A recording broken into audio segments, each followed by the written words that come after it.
Ever wonder why you feel like you can't focus, especially when you're stressed? Well, I'm here to tell you it might actually be your brain's physical response to chronic stress. Welcome to my channel. My name is Dr. Jessica. I am a naturopathic doctor, an acupuncturist, and a health coach, and I help clients overcome stress, anxiety, fatigue, and all the other symptoms that come along with burnout.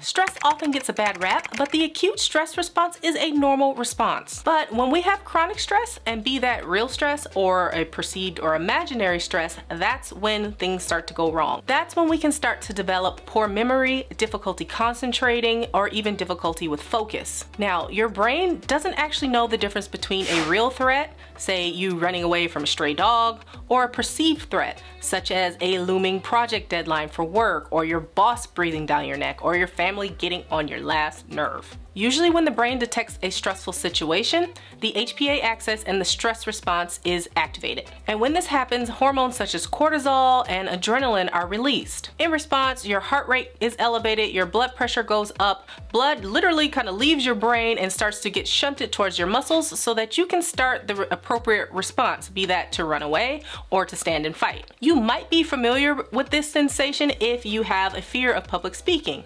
All of a sudden, it's your turn to get in front of the crowd, your palms get sweaty, you start to get a little shaky, and you forgot everything that you were gonna say. Just me? Is it just me? I don't think it's just me. Now, usually when the stressor goes away, say the speech is over or the dog has gone the opposite direction, all those hormones are no longer being produced and the body goes back to homeostasis or back into balance. However, when stress is chronic, we are chronically elevating those hormones. We're chronically elevating cortisol, we're chronically elevating adrenaline, and there's a consequence for that. So chronically elevated cortisol actually strengthens the neural connections in the part of the brain known as the amygdala.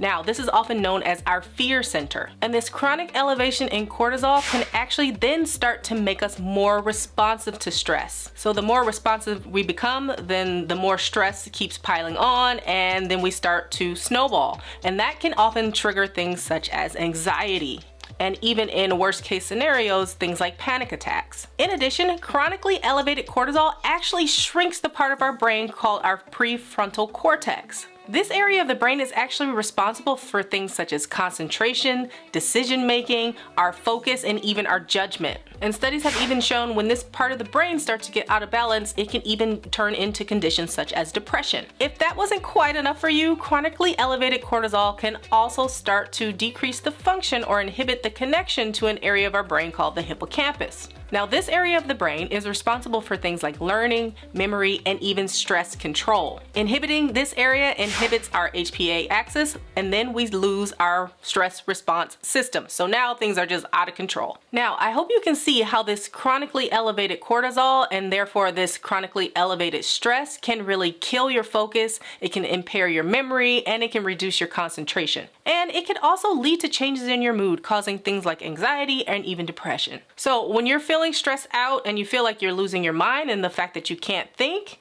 then just know that it's actually not just you. You are not crazy. It is actually a physiological response that is happening because of the chronic stress. And your body really is trying to tell you that you need to do something to better manage your stress. And in turn, decreasing the stress is going to bring down those cortisol levels. If you want to learn more about how to actually reduce cortisol levels naturally, then go ahead and click the link to this video. I go into depth about how to reduce cortisol levels and how to better manage your stress as well. And if you need more help, you can always click the link below in the description box and learn more about my stress reducing program called the Better Health Blueprint. All right, I hope this video was helpful. I hope that you learned something, and I hope you understand the importance of stress management and what stress can actually do to your brain. Please go ahead and give this video a thumbs up, leave any comments below, and be sure to subscribe and hit the notification bell so that you can know when I post a new video next week.